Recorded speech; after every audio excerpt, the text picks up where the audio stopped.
Do you really want to know what I'm doing? Yes. I'm canceling my Oculus Rift pre-order, is what I'm doing. Oh, man, that's upsetting to me.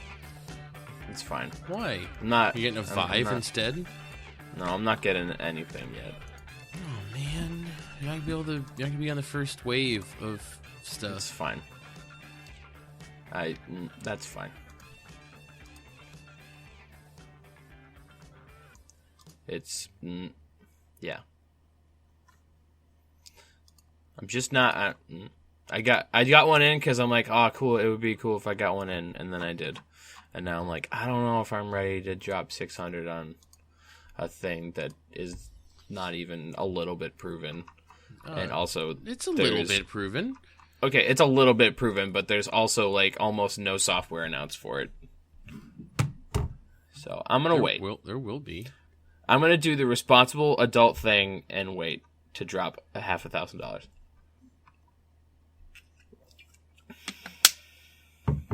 This is what I'm going to do. Ryan, you've changed. I'm sorry.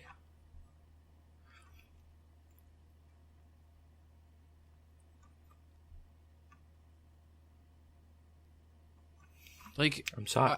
I'm not even opposed to the fact that, like, obviously if there's a Metroid Prime game, I want it to be a Metroid Prime game. But that's not even the part I'm most offended about. I think it's the fact that they're making a first-person shooter on the 3DS. I think that's the part that's going to suck. I think that's the part that I find offensive. I mean, granted that there's the nub, but like that only gets you so far. Yeah, that's not good enough for a first-person shooter. When they have a console that comes with a controller with a second real control stick, like, I don't understand. Yeah. I don't know, man. Hey, you want a podcast? Mm-hmm. Yeah, please. Yay, we're podcasting right now. It's that simple. Shit. We're podcasting. It's episode 53 of the Bear vs. Mancast. Today is March 4th. It is? 2016. Yeah, it is. Whoa. I haven't named this episode yet, which is maybe how this should be done on like a regular basis. Let's talk about video games. Okay. Hey, what's your name? Oh, shit. My name is Nick. My name is Brian. Brian? Yep. His name is Fennekin. We are going to talk about news. No, okay. So right. Here's the first thing. The only thing I want to talk about right now is the Nintendo Direct. Maybe it's because I'm watching it right now. But here's the thing. I want to rename the news section. What do you want to name it? I don't know. That's what I'm not sure of yet. I believe we don't necessarily talk about news in the news section. That's what I'm saying. That's why I want to change it. Yeah. Okay. And I like just changing it to something like current events that's just a synonym for current news. Events is still news. Yeah. Yeah, that's just an exact like one-to-one synonym for it. We're going to workshop it. But for now, let's talk about... We could just call it banter. It's not. It's like or today's topics. Guided banter, or like today's discussion. Musings. Discussion. Musings? No. Guided. This is the guided discussion segment of the Bear versus Mancast, the video game podcast about nothing.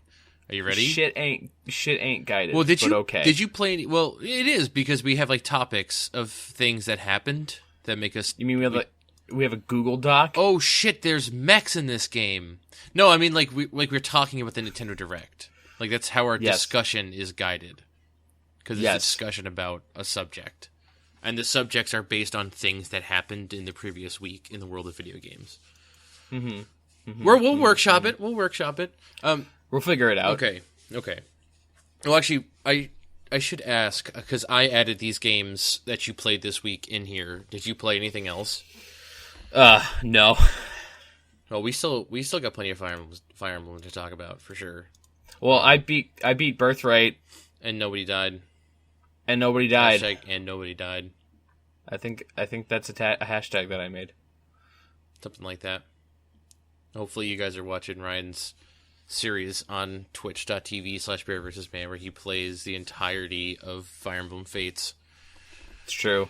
I'm on Conquest. I finished Chapter 10 this morning. You have 6 days to beat it before...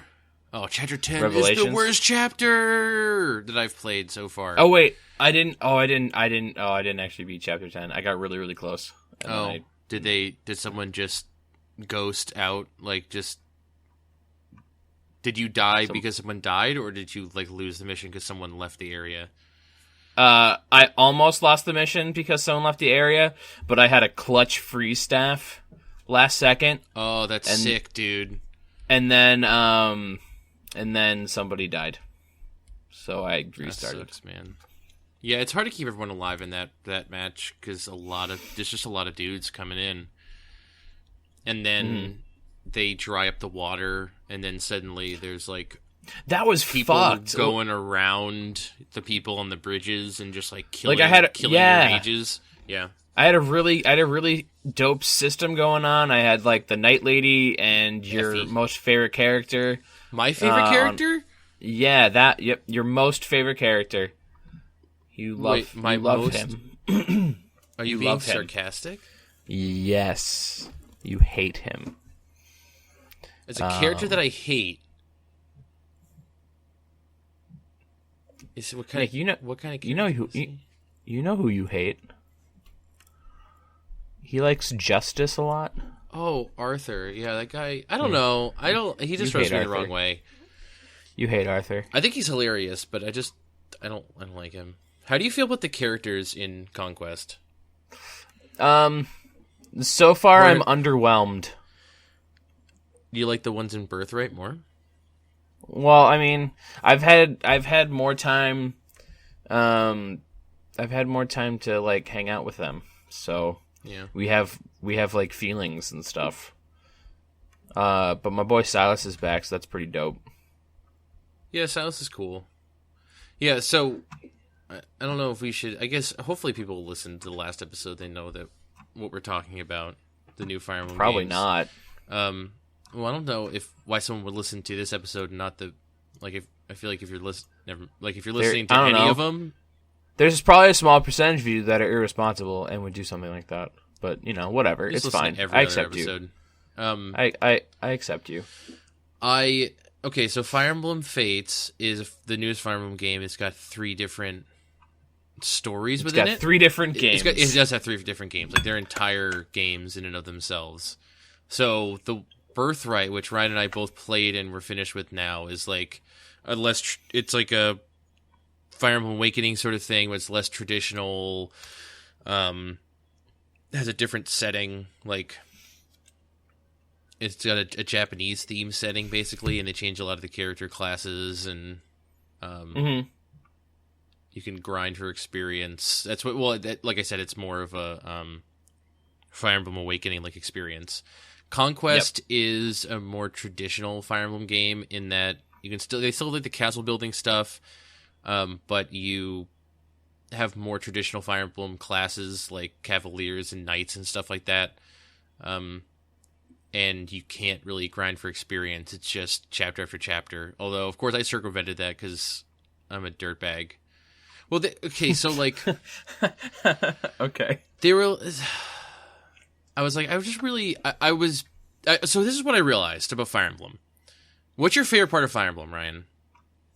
The part where I do a good job and nobody dies. My favorite part of Fire Emblem is leveling characters, class advancing them, and having them gain support and make babies. I virtually care about nothing else. Okay. I didn't even beat Conquest or Birthright. I got to chapter 27, and I said, "I need to ship more people. I gotta go buy Conquest right now."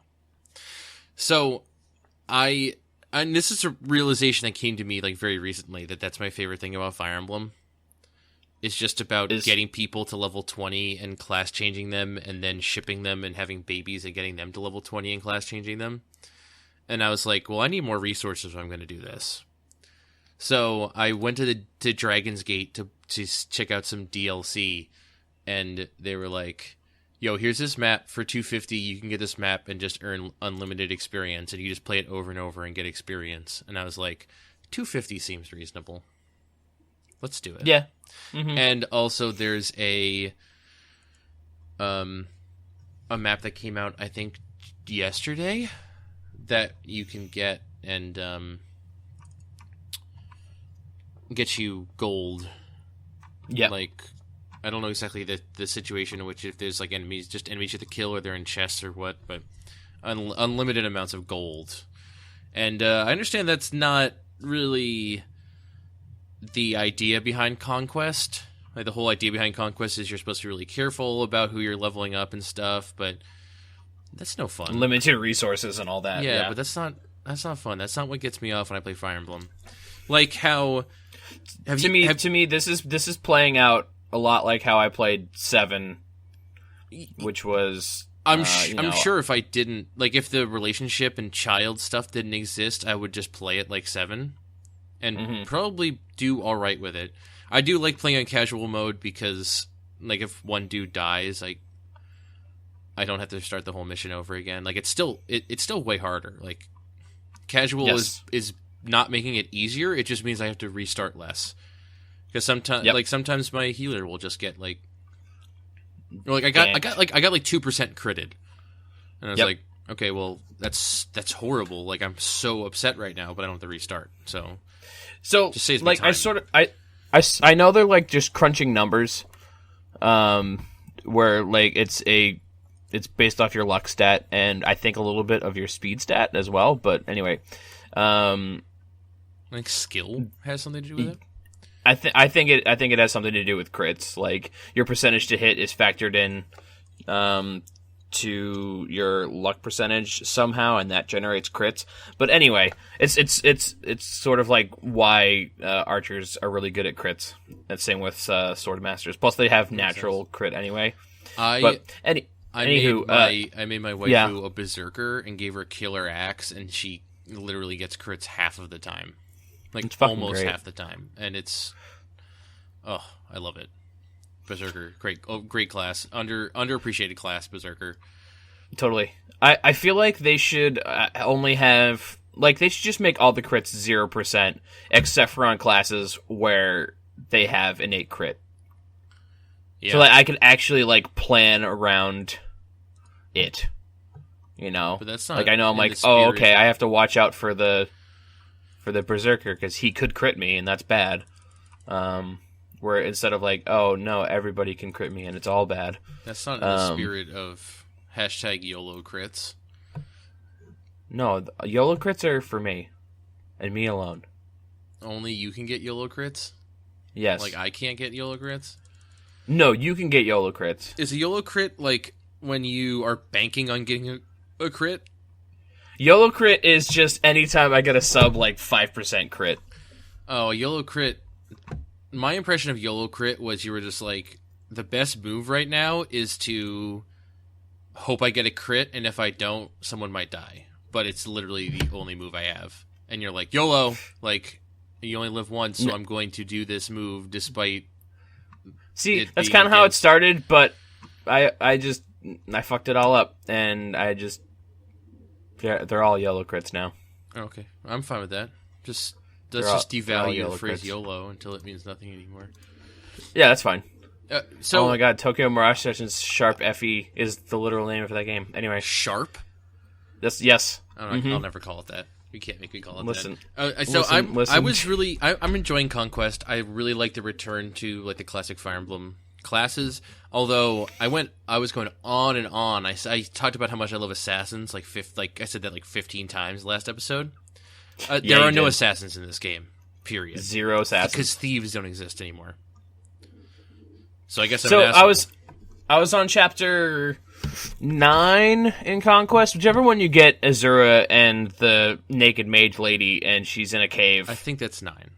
Okay. There was a treasure chest. There's 2 of them. One of them had a bronze Naginata for Azura, and she had a chest key, and she could like walk over there and get it. And then there was another chest, and I'm like, oh, bummer, I can't get that other chest because I used the chest key.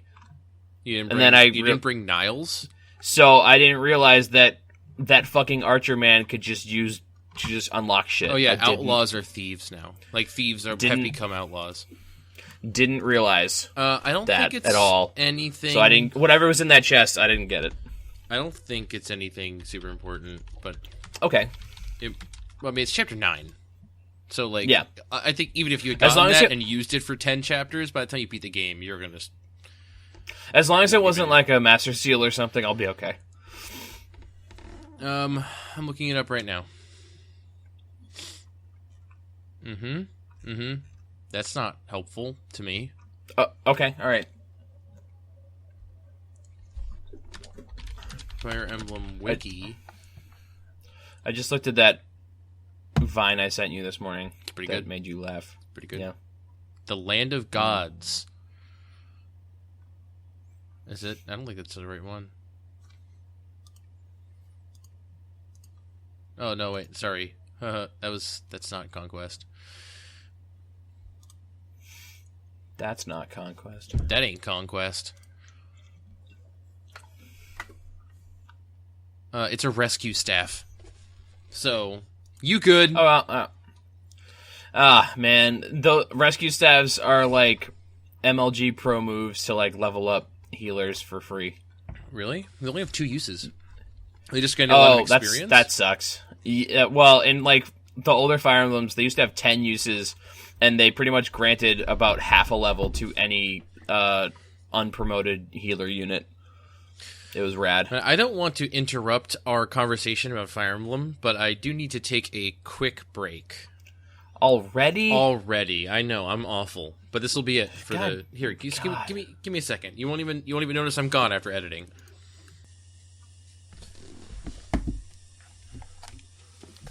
Whoa, no way. And we're back. It's like I never left. We're now still talking about Fire Emblem. Crazy. Whoa, Fire Emblem. No, Fire Emblem. Holy crap.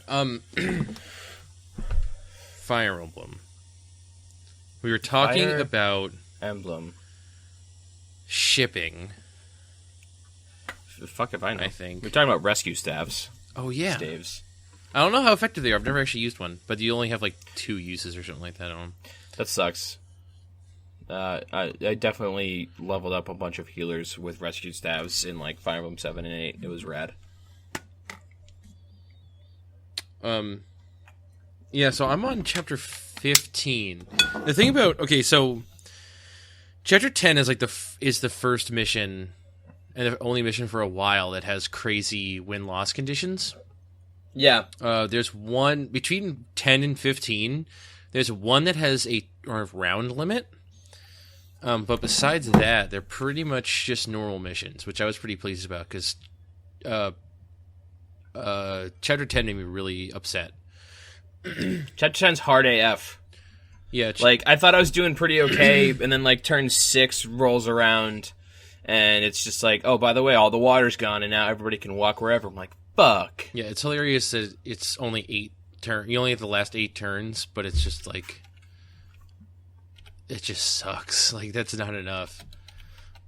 Or it's like that by turn 6, shit has hit the fan in such a way that if you're just trying to not let anyone die, you might have a bad time. Yeah. It's true. Yeah, I eventually... I got really fed up. I stopped playing that game temporarily. I got really fed up because I did the thing... So... When I played Birthright, I recognized that Mozu, the villager character with the skill that gives her better stats. Mozu's awesome. I was like, Mozu is going to be an important character. She's going to be a good mom. And I had her marry Kaze, and then Kaze died in Chapter 15, and I never got to see a child with that ability. Yep. And I was very upset. So I said, I'm not going to make the same mistake in Conquest. And then got her married. Went to go I'm on Chapter 15 doing the paralogs now, so all the kids are joining at level 15, which is pretty good. And I started the paralog. I looked at in that particular one, the child is an enemy. Yeah. So I looked at her and I was like, oh, dope, she's got the skill. Like, because you only inherit one skill. I was like, oh, good, she's got the skill that makes her level up good. Finished the mission, saved my game, closed my DS, came back 2 days later, started a mission, looked at her skills. Now that she was officially in my party, didn't have that skill. She had the other skill. Really? And I was like, what the fuck just happened? That's bizarre. She had the skill when she was an enemy, but they must have recalculated or re-rolled when she actually joined that's my probably party. True. And I was like, are you for... If my 3DS was or if I'm playing Fire Emblem on my computer, I would have just put my hands out across my desk and just slid everything, just thrown everything on the ground. It kind of makes me want to stop playing again. I don't know why they... That First sucks. of all, why can't they just inherit all the skills? Who even cares? Yeah, I can just who even get... cares? Actually, you know what? I might be overreacting. I might be able to heart seal her into a villager and learn it again. Perhaps. Yeah. I want to check that right now, but I'm not going to. I think Conquest is pretty good. I like the story more, and I think I like the characters more too. I thought I liked the characters in Birthright, and they started to I started to not appreciate them as much. Well, I mean, I definitely love Arthur. He's my favorite character. He's not even a cavalier, though. Hey, I could heart seal him into a cavalier. Can you really? Yep, do it. I might. You can also. Who are you shipping him with? Effie, probably. I tried to avoid the cliche ones like that. I tried to go for the cliche ones. I just felt like mixing it up. Sometimes I like to put people who are seem incompatible because their sport conversations are really funny. Yeah. And that's what I like about it. You haven't even met some of my favorite characters. I really like Charlotte. Even she's my waifu, obviously. So of course I like her. Is that the big titty axe lady? Yeah. She's hilarious. She's hilarious. Yeah. I saw this one screenshot on Twitter of you get a man who is a wolf. You get a wolf man instead of a fox man. And wolfman. Their C rank support conversation begins with Charlotte asking him. She's like, "Hey, I don't know what your name is. Hey, Fennekin, I have a conundrum. I need both a wolfskin belt and a purse. Which one would you prefer becoming?" Basically.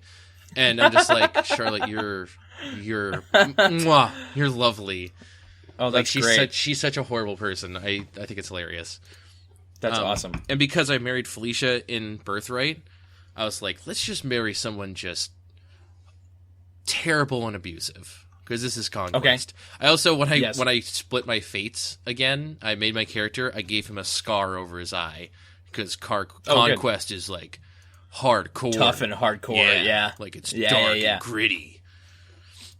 Which is what they would lead you to believe. That's what they kind of make you think. They kind of make you be afraid of Conquest. But it was definitely played up a lot. Even by people in my Twitch chat, they were like, "Oh yeah, no, Conquest is way harder." Yeah, dude, watch out, dude. You can't play Conquest. It's for superhumans. Only it's MLG. for fucking. First of all, it's not really that bad, and second of all, the story is not what you think it is. It's not like Mass Effect Paragon versus Darkseid or whatever they call it. You're still a good person in Conquest. You don't just go back to your father and you're just like, all right, who can we genocide next, father? Let's genocide everyone. They kind of set it up that way in the very beginning, which kind of made me really happy. And then that's the way I thought it was going to be. But it's much more complex. I actually I appreciate the story of Conquest a lot more than Birthright. And I also, part of the reason why I want to play Conquest is I wanted to beat up all my friends from Birthright. It's really interesting seeing the people who I'm really familiar with as enemies. Yeah, I fought Oboro in Chapter 10, and I'm like, oh no, I love Oboro. Oh yeah, Oboro's great. Wait till you actually have to fight Takumi. He'll kill you. I don't want repeatedly, to. He's scary. Over and over. Takumi is as you learned in Birthright, Takumi is an unstoppable killing machine. He is by far, even though he starts off as an archer, he doesn't even start off as an advanced class, he is by far the most powerful child of any of the people I've ever used. Yeah, he's fucking bananas. Fire Emblem Fates, man, that game's really good.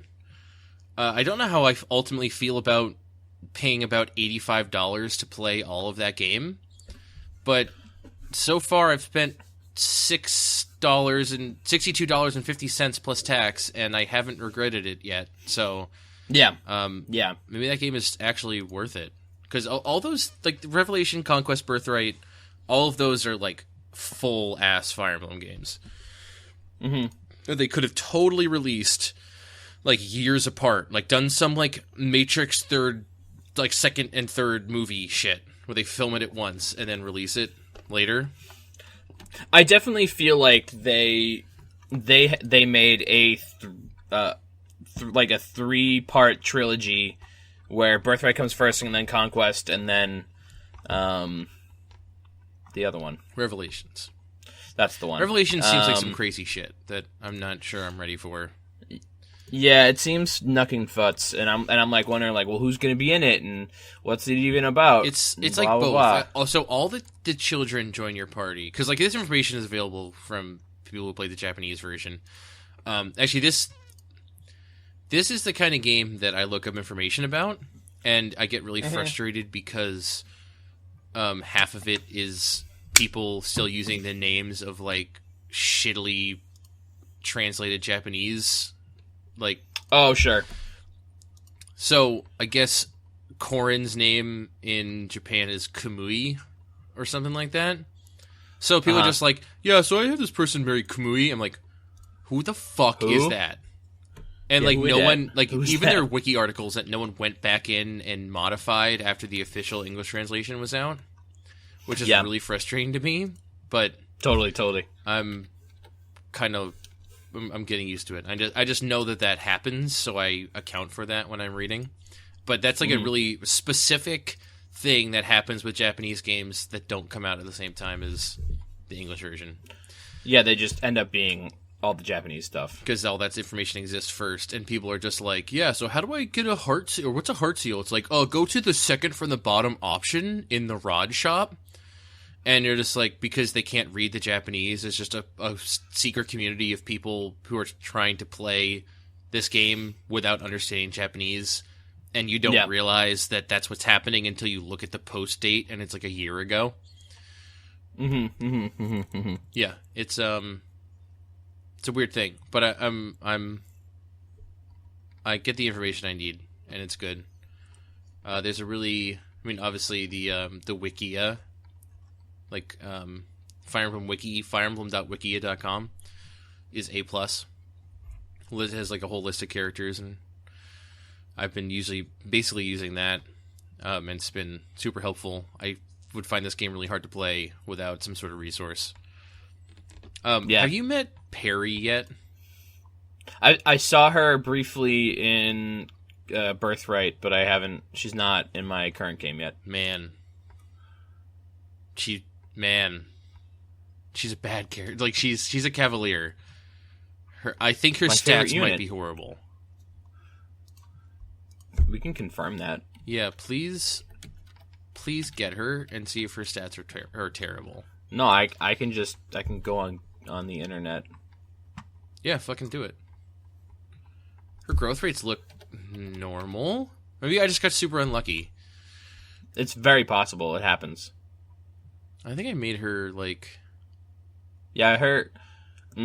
So, she has a really poor skill and really poor defense. Her strength is above 50 and her speed's above 50. So, she has like really low HP, skill, and defense, which kind of sucks for a cavalier. Yeah, I had her... Yeah, I had her marry Kaze, so their child is going to be the most worthless child of them all, because Kaze also has poor starting stats. I've been experimenting more with the, quote, DLC classes, like Dread Fighter and Great Lord and that kind of stuff. Yeah. And I made Kaze a Dread Fighter, and he's super powerful. That's rad. Yeah, it really helps beef him up just a little bit. And those are like are basically base classes that go to 40. Instead of, and if you promote from an advanced class, they start at like 20 Plus. Sure. I heard Moza makes a really good Dread Fighter. Yeah, part of it is just because of weapon aptitude. They can use throwing stars, so it kind of makes sense to promote him from that. And none of the things that he can become are really very worthwhile. Like Machinist is not particularly Machinist useful, is garbage, and Ninja Master wasn't really doing it for me either. Did you end up using Saizo? Yeah, Saizo was Ninja tight. Master. He was good. Yeah, he was good. Saizo was a good Ninja Master. I wound up like just not having more specialized units that did their job better than him. Like I had like Weapon Masters and that kind of stuff that were just a little bit My better. Saizo ended up having a lot of resistance, so I used him to take out big magic people. My resistance person was Hana. She had the highest resistance, and she was.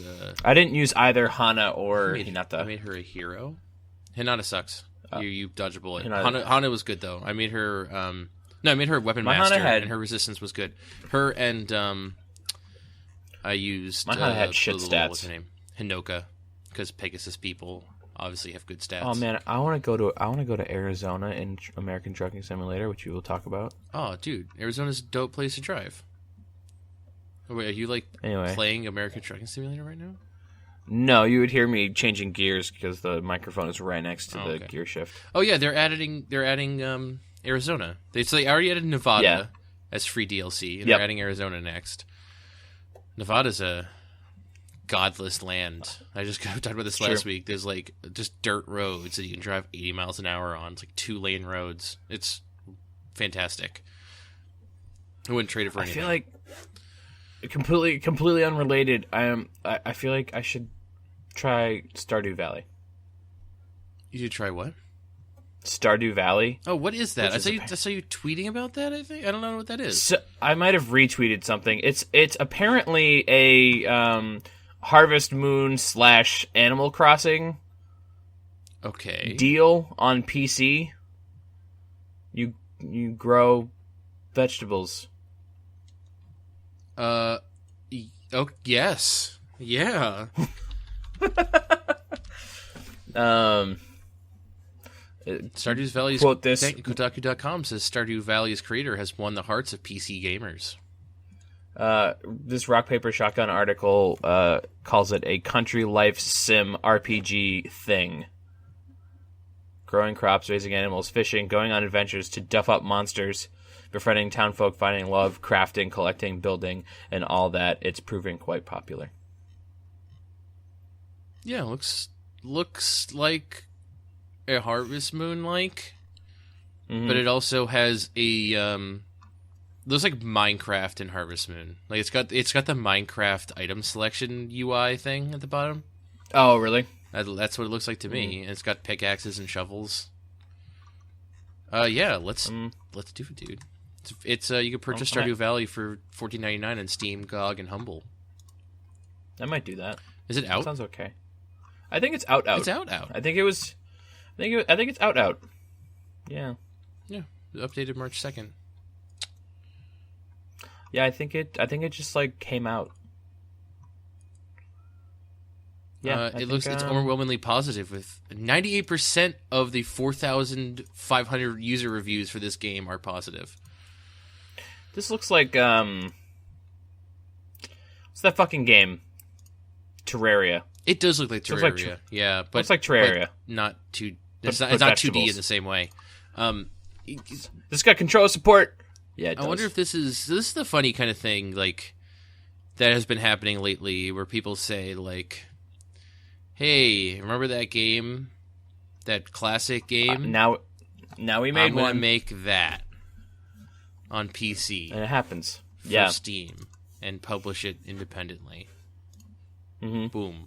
Now there's a Harvest Moon on PC. Yep. Which I'm okay with, because apparently the Harvest Moon, the official Harvest Moon games, that can't be called that anymore. Because, they're because I think we actually discussed this once. Natsume still owns the right to the name Harvest Moon, but Tecmo, Koei, or whoever is making Harvest Moon games has like the rights to the scenario. I think that's all true. And they just can't call it Harvest Moon anymore. But now there's Stardew Valley, so nothing else matters. I just bought it. Damn. But how are you going to play Fire Emblem if you're playing Stardew Valley? I don't know, because I'm also going to pick up Twilight Princess HD. Just don't play that. I'm gonna. It's too late, Nick. Oh, you can buy it. You don't have to play it. I'm just saying. I'm gonna play it. Just playing devil's advocate here. Although, no, I heard that game is good again. Like, I liked Twilight Princess when I played it. I played it like once or twice, so I always played the Wii version. So the thing I always hear is it has really excellent dungeon design. Some of my favorite dungeons in the entire franchise are in that game. Yeah, I keep hearing there's like a few really, really excellent dungeons. At least in memory. Like, I remember Arbiter's Ground being the coolest, and like the Temple of Time being really cool too. But I don't know if I played them again, I would be like, oh yeah, I remember this. This is so much fun. Yeah. And now it's still fun. I think I just have fond memories of it. I've only ever made it all the way through the game once. But there's there's cool parts of that game. Like the middle area where you go fight Xant in the Twilight Zone. Or Twilight Realm. That game's long, though. That might be the longest Zelda game. Yeah. Yeah, I heard they toned down the part where you're a wolf and you have to collect bugs. You have to collect less bugs. Oh, that's good. So that sounds alright. Some help. Yeah. So I don't know. I'm gonna play that game. Okay, do it. But also, you have an obligation to all of our Twitch followers, all 29 of them or whatever, to continue playing Fire Emblem all of the times. Okay. I'm just saying.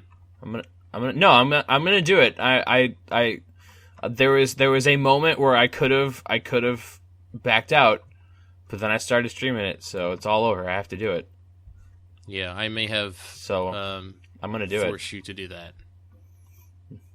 You were a little bit forceful, but I did it anyway. I wouldn't do it if I didn't want to do it. Yeah, I knew you wanted to, so I was just telling you to do it because otherwise you might not have. Yes. So you said you wanted to talk about American Trucking Simulator. I love American Trucking Simulator. Why? I'm not sure. Exactly. to be completely honest with you, because it's... So I had a really strange session last night. I got home at like 9:30, and I'm like, okay, I'm gonna hop in at the wheel. It's right. So I'm gonna hop in the chair and start playing a little bit of trucks. I took a job. It was like, I don't know, San Diego to, I want to say, Redding, California. I don't know. I thought Redding was like Northern California. That's like, it was far away. Mad long. Okay. It's far away. So I did that, and I'm like, okay, cool. So I'm driving. Everything's going really good. And then I totally fall asleep. Like, I totally, in real life, fall asleep. And then when I wake up, my character has also fallen asleep. Wait, like you just are stopped in the middle of the highway, basically? Have you never like gotten fatigued? Not enough to fall asleep. Oh, okay. So I was at trips. I was at one point and during this trip. So like it'll be like you dozed off and the screen goes black, and then when you wake up, you're somewhere else along the road, and you might have like driven to a what are they called? The guardrail. You might have like driven into a guardrail, or like be parked perpendicular to the road, or Jesus. Whatever. So that was strange. I immediately turned the game off because I'm like, no, I'm not. I can't. Did you save? Yeah, I'm like, but no, this got too real too fast. I can't do this. So I turned it off. So let me share with you my strategy for that game. I put a point into long distance trips. And now it's like, if you do a trip longer than 250 miles, you get 20% extra experience and 5% extra money or something like that. Yep. So then I just go and I'm like, what hazardous material do people want me to take 260 miles? And I found like a $20 per mile job that is like a 270 mile route. So I still cash in on that bonus, but I don't actually go that far, and I don't have to worry about falling asleep or even running out of gas. Like on a trip that length, I don't even necessarily run out of gas. Sometimes I'll stop if I'm being cautious, but I probably don't have to. Yeah. Although I do need to be careful because not all trailers are created equal. It's true. Like once I put a point into like hauling gasoline and other hazardous chemicals, and if it's like 40,000 gallons as opposed to 30,000 gallons, it's like an extra car length of cab, and it is significantly harder to drive. Mm-hmm. And this is me doing this. I'm just playing with a controller, so I can't even imagine what kind of shit you'd go through with your wheel trying to haul 40,000 gallons of gasoline.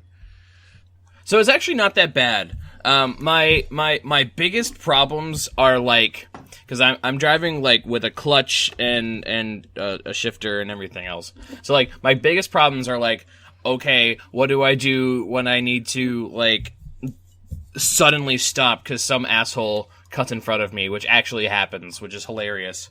So you're like slamming on your brakes, exiting, or were they just being a dick? No, they were like some guy in like some SUV just like cuts in front of me and then slams on his brakes, and I'm like, whoa, what's happening?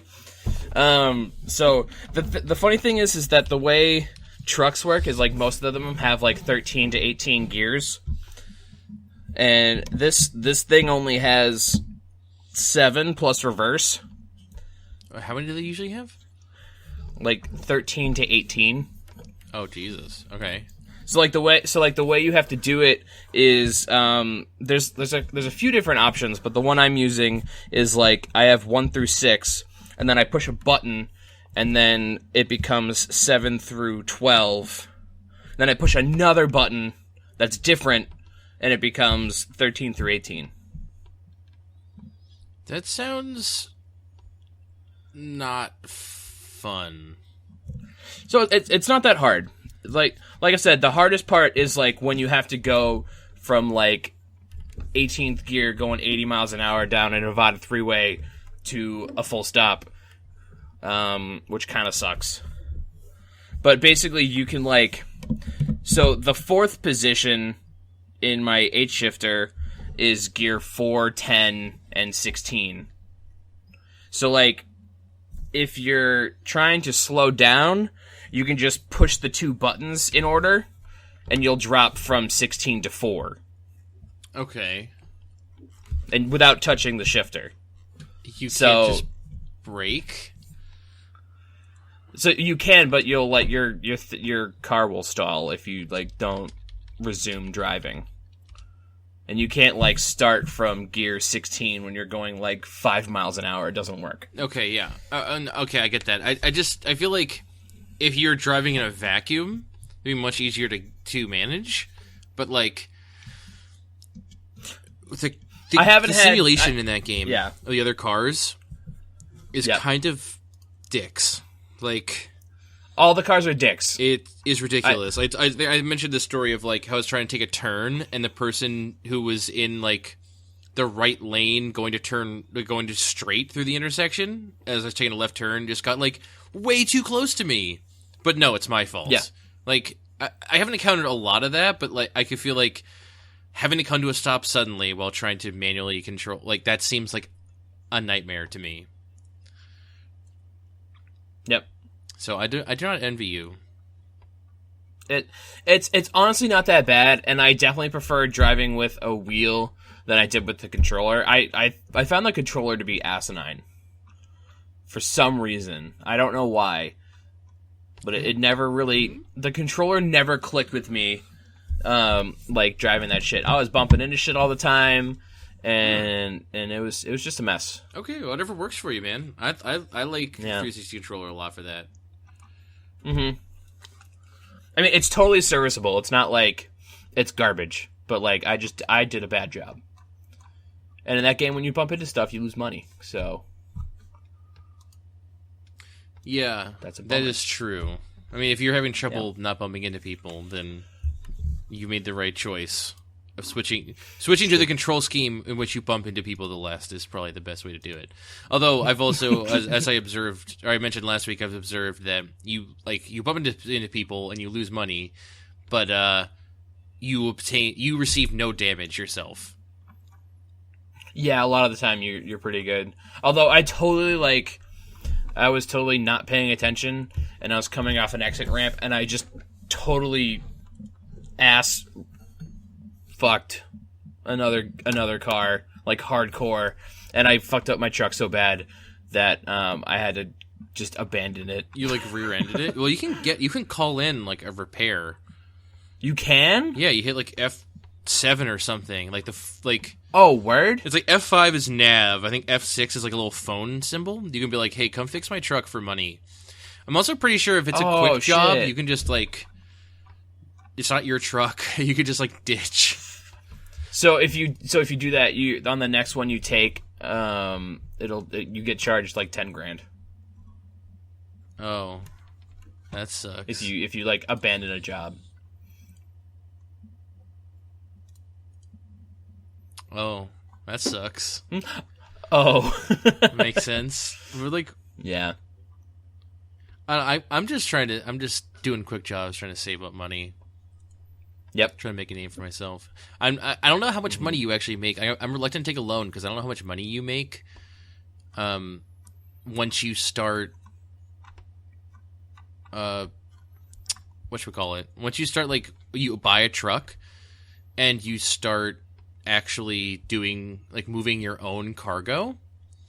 I don't know how much money you actually start making. So I don't know either. I need it. I'm reluctant. That's why I'm reluctant to take a loan, because I don't know how much money I'm actually going to make doing that.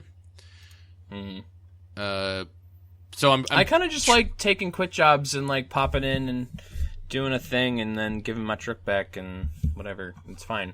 Kind of works for me. Yeah, it works for me too. I that's why I'm going to just do that until I have enough money to buy a truck, and then like that'll just give me an opportunity to roam the free world without having to do a job, which will be different. But I'm not really I'm not anxious to do that, so I'm just going to keep doing quick jobs for a while.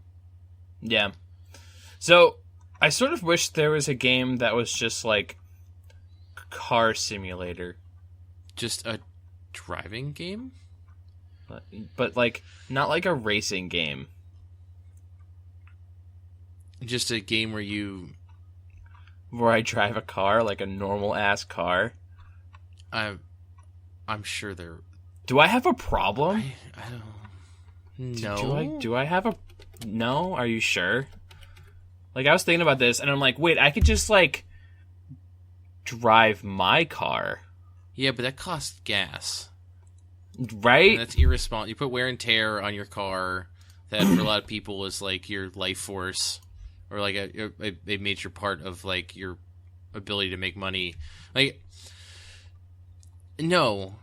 I just don't... I don't like... The funny thing is, like, I don't like driving a real car. Like, it does not bring me any pleasure. I'll do it. But I don't like it. I don't do it. It's like not a therapeutic thing for me, like it is for some people. But I like American Truck Simulator. I just looked up. Like, I like that game. I think that game is great. There has to be. I'm looking at a game right now called City Car Driving. Driving School Simulator. I don't want that. I don't think. It's mostly negative reviews. I don't want that game. I'm looking at top 5 car driving simulators. So I have Project Cars, which I booted up. And it's too harsh and hard. How so? It's so you drive too fast and then your car spins out like every time. And so like what is too fast? It's almost irrelevant because it's like not fast by like normal standards. It's like 40 miles an hour and my car spins out. At and I'm 40 like, miles an bullshit, hour? I can... Yeah, and I'm like, bullshit, I can drive a car see, at my 40 car miles goes an hour. 40. And it spins out. So I think there's something wrong with the way I'm playing Project Cars. I think so.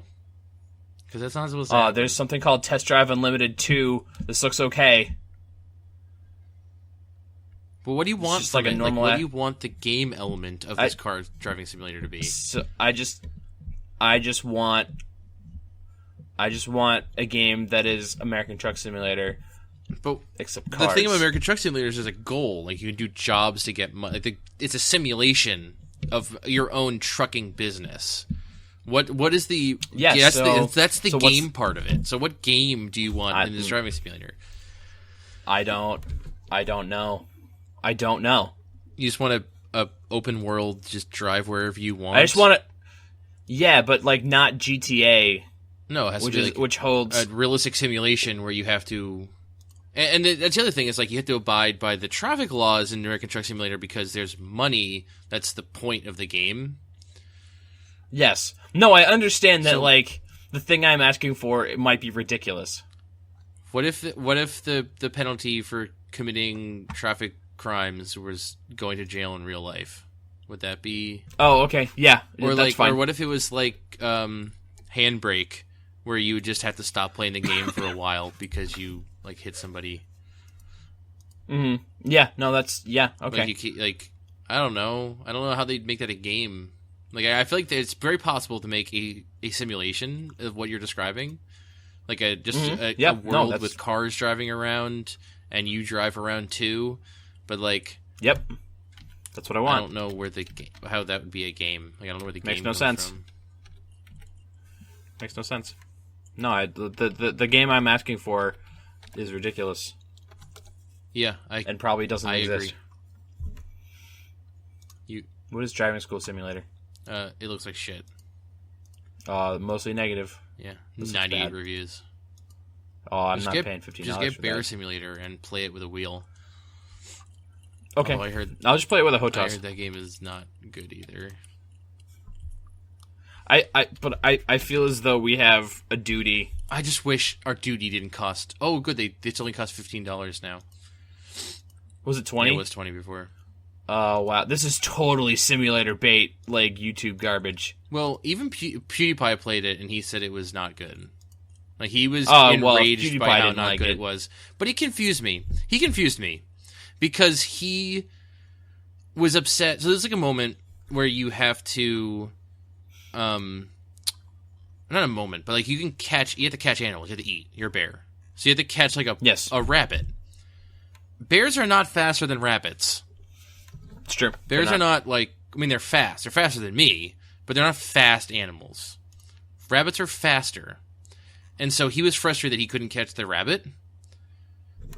Which from a gameplay perspective is kind of annoying, that the only way to catch a rabbit is basically wait for it to hit a wall and get stuck.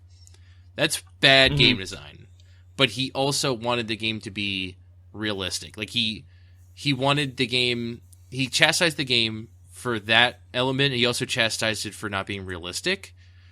In one scenario where he just, like, died, like a fox killed him. Yeah. Like, well, I'm a fucking bear. How is that gonna happen? So I'm confused if he wanted it to be a good game or he wanted it to be realistic.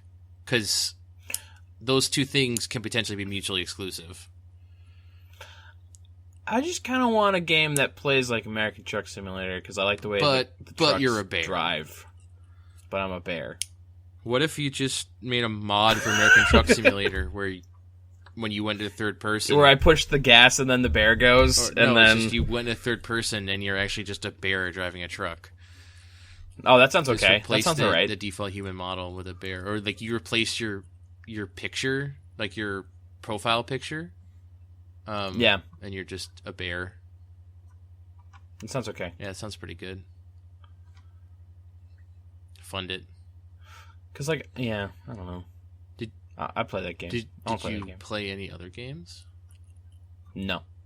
Yeah, that's all that matters right now. I don't know. Games came out, man. 2016 games came out. Sure. And you were so anxious to play a 2016 game. What game did you buy Now I have two. just purely on the fact that it was a game in 2016? Oh. I didn't play much of it. What did I buy? What was it? I don't remember. It wasn't The Witness, was it? No, it was before The Witness. Well, that's the kind of impression it left on you. Is that you liked it so much you remembered its name. Accurate. I played Firewatch like a little while ago, actually. Did you beat it? Yeah, I played it in one sitting like you told me to. That Good game job. is just barely too long to be a one-sitting game. Just barely too long. How long did it take you? Steam has the answers of how long it took me to beat Yes. this game. I got really confused when I was playing this game because if you don't tell it if you don't tell it you're going to use a controller and you go to use a controller, the controller will work, but the button prompts won't change automatically. You have to warn it that you're going to use a controller. Oh, is that what you have to do? Yeah, you have to tell it you're going to use a controller and you get the button prompts. I just played it wrong the whole time, and I did okay. I couldn't use a controller. Ultimately, I switched back to mouse and keyboard because I couldn't... What was I having trouble with? I couldn't figure out how to bring out the map or something on the controller, or something really frustrated me about using a controller. I just used mouse and keyboard. It was great. I beat it in 3 hours. It's probably a little bit more than that. But it's like... It can be beaten in one sitting, for sure. And I might even recommend doing that. But like for it to be universally accepted as a one-sitting game, it's too long. Yeah, and I mean, I played it in 2. I'm not saying that like the content of that game. It's a walking simulator. It's a first-person narrative game, like Gone Home, that sort of thing. Like this is the game it's most similar to, and that people would know. And I'm not saying that the game felt padded. Like there was a moment where I'm just like, why is this scene even in here? This is just artificial length. This is bullshit. Well, there was one part they had me running from one corner of the map to the other.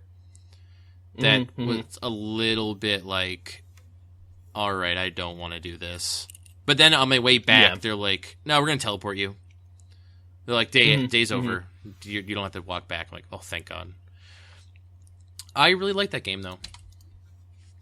Firewatch is great. Firewatch is really good. I liked the character interaction. The dialogue was really authentic. I cannot remember what game it was, but I played a game very recently that the dialogue was just terrible. Like, it was so clearly... Oh, Nick, it was Oxenfree. I didn't play that game. Oh, that was the game you wanted to play. That was the terrible one in that game too, because that would be really hilarious. No, I just remember it having good dialogue, and that's what I remember. Okay, that's what I remember. It was very much this game. I cannot think of what it was, but the game was very much like sounded like it. All the lines are recorded one at a time in a booth separately in like different states in different countries. Like every actor was in a different country when it was recorded. And so it's just like they isolated each one and accidentally added like a quarter of a second of like artificial space on each side of it. And it just did not sound like people were having a conversation at all. Firewatch did not have that same problem. The conversations felt really good. It felt really, the conversations were really authentic. And that was like one of the things, like without that, it would be really hard to get into that game and enjoy it. Oh, Nick, you could. Oh man, I wish I would have known this. Apparently, you can download and print out a real Firewatch map. I think that's a recent thing that happened. Oh, that sucks. I kind of wish I would have did that because I could have figured out where I was going without looking at the map. If I just could look at a map. Yeah, that was cool. What game was I playing that had a Firewatch map in it? Far Cry 2. Yes. Far Cry 2? Yes. Yeah, Far Cry. It's straight up. Firewatch has a Far Cry 2 map. Yep. They just wholesale ripped it off. Which I think that's hilarious. Ryan, did you in Firewatch? Yep. Did you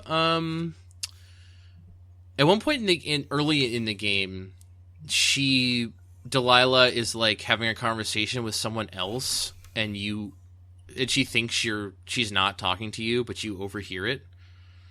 Did you ask her what that was about? Yeah, I did. What was it about? I didn't ask. Was it nothing? She didn't really get into it. She was very dismissive. I can't remember exactly what she said. Oh, because that was the one thing that I was like, dude, something bigger is going on here. And then as the story went on, I very much felt like Delilah and I were on the same team. Like at first you're like, something weird's going on. I don't know if I can trust Delilah. And then as it went on at a certain point, like by hour 2, I was like, oh no, she's definitely good. She's cool. She's cool. Like we're on the same team here. Yeah, I had the same thought. I didn't doubt that at all. It got a little bit weird at the end. I didn't, when she had to take the helicopter out and she was like, oh no, they'll come back for you. I was like, I'm going to die in this fucking forest in a fire. Yes. I had a moment of like, they could twist it and she was evil the whole, but that was the only moment. I was convinced she was on my team. And then I remembered that moment where she was talking about something else and I didn't press her on it. Because I was trying to play it cool. And I thought back to that moment and I was like, what was that about? Was that something that, it was this part of the game cleverly crafted to instill doubt in me later? Or is it poor game design that they, like, created this moment where it could potentially sow doubt and then never create a path through the game where that doubt meant anything? Like, I can't tell how much the game branches either. I feel like it's really tight branches that don't actually mean that much. I think so too. I think you're definitely walking through a story, and it's just slightly different. When you finish what like conclusion was drawn at the end of the game? Did you decide to? Did Delilah agree that you should go back and see you should go to Australia? Yeah, she tried to talk me into it, and I think I said that I would. I can't remember exactly what I did. You're like, yeah, I'm definitely going to do that, and you like put your radio down. You're like, I'm not fucking doing that. I'm not doing like shit. Things between me and Delilah got like weird for a minute. Like we had a romance. Things got like heavy for a second. She was like, "Oh no, you should go see your wife," and I was like, "You right." I was like, "You right." Yeah, like so the most memorable moment of the game for me was when the forest fire starts outside and she asks you to name it. Did you? I thought that was going to be an actual day of activities, so I left my watch and started walking towards the fire. Oh, yeah, did you? But I guess you're kind of just supposed to stay and look at it from afar. So, like, I was out in the middle of the night in the woods talking to her, and things were getting kind of heavy. And, like, that's just, like, there's a moment that stuck with me because I realized I wasn't supposed to be in the woods. I don't know. Like, that was just a memorable moment that was partially... And then those are the kind of things that games create better than movies. Like, if this was the whole game as a movie, that part wouldn't have stuck out to me necessarily. But because I kind of fucked it up, it's something that stuck out to me. And it's like the most... I mean, not the most important memory I have of the game, but it's the most distinct memory I have of that game. I really like that game. Firewatch is good. It's like a cool game, and I like Firewatch a whole lot. Kind of like where the twist went. I like that there was I liked the twist. I like that there was a twist. It got really crazy. I actually found myself kind of into the mystery. Like I felt kind of tense. Like I was concerned about what the heck was going on. It turned out to be really like a good twist, and it wasn't as insane as I thought it was going to be. But it was really good, and the dialogue was good, and that game's good. And I threw some girl's boombox into a lake. I did that too. That made me feel awesome. I didn't know what else to do. I was like, you can do whatever you want. I can do this. I'm just going to do this. It was cool. Stuff that bums me out is apparently I was listening to the Bombcast. Yeah, I was. Yeah, because Jeff was like, so I took the radio back up into my watchtower, and then the next day it was gone. Oh. So, like, item stuff isn't that persistent, which kind of sucks. Yeah, but you kind of... Sometimes you have to make a game like that, especially if you're not going to play it in one sitting, and you're not going to have... Yeah. Like, if you have an inventory system like that, you have to, like, commit to it and make, like, a full-ass adventure game. It's like, I know you never played Cradle, but that game Cradle that came out last year that I love so much, they did that, like... It was a series of chapters that you could get items in, but the items never carried over for the sake of simplicity. Otherwise, that game would have been way too complex. But I can see, like, the persistence of your world. It'd be kind of nice if that carried over, but since they divided it into chapters, I don't know, it works. Did you ever find the turtle? No, I never saw any turtles. Find a turtle? I found a turtle, and I named him Bucket Jr., and he lived in my Firewatch thing, but I didn't take him out of the forest with me, so he might be dead. Oh man, I don't know. Yeah, no, I never had that option. Maybe I did take him with me actually. Well, I named him after at the beginning of the game. You were playing a Twine game about sadness. I chose to adopt a beagle named Bucket because Bucket's a great name for a dog. And then when I got the turtle, I was like, I shall name you Bucket Jr. The game's got a lot of cool stuff. It also takes place in the same universe as Gone Home.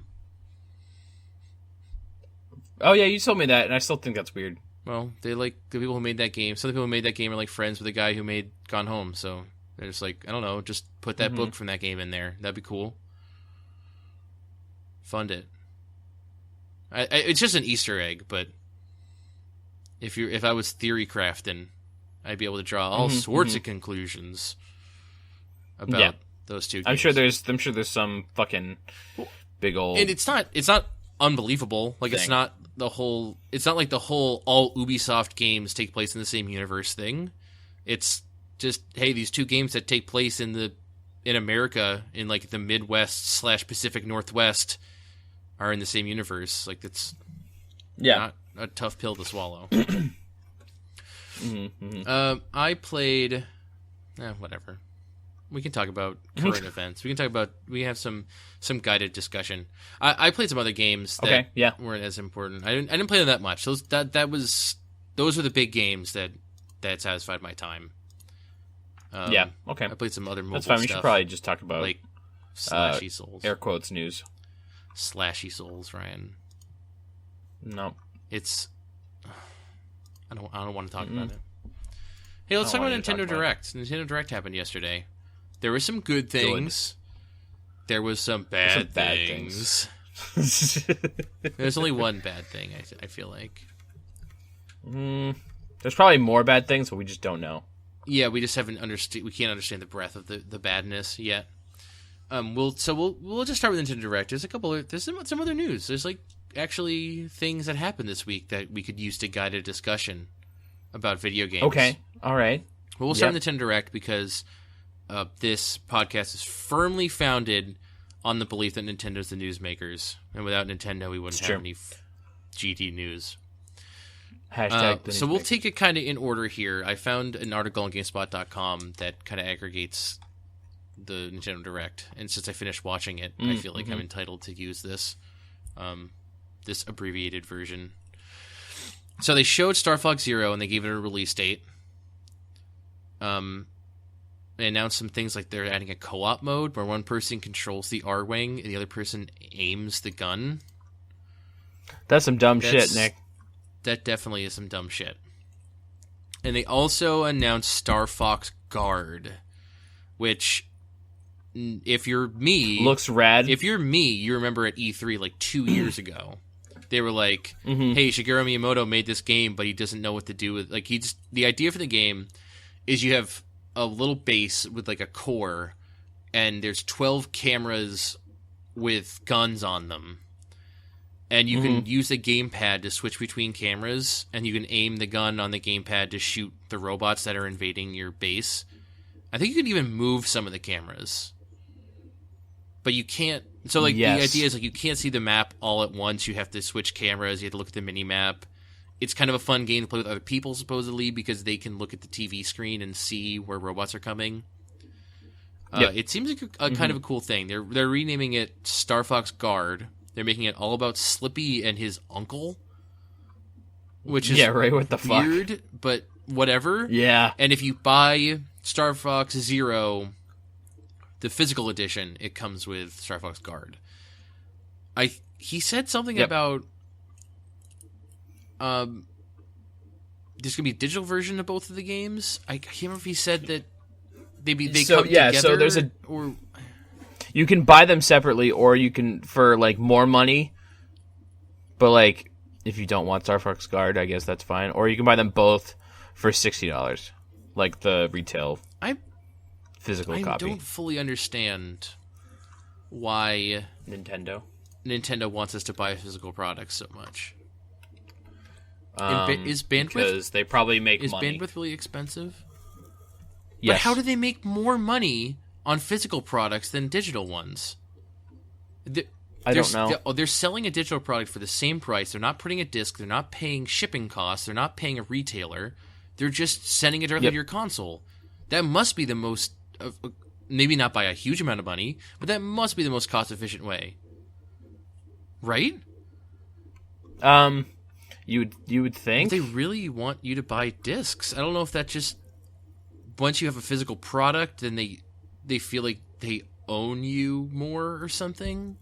Like they're in your house now, or because they don't sell like the memory expansions, they don't want.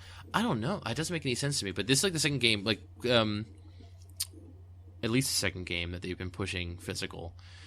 The Twilight Princess HD that comes out today, they're selling it with the amiibo in there that unlocks a secret dungeon, and like not giving an option to get that stuff digitally is another way that they're like, guys, physical is superior.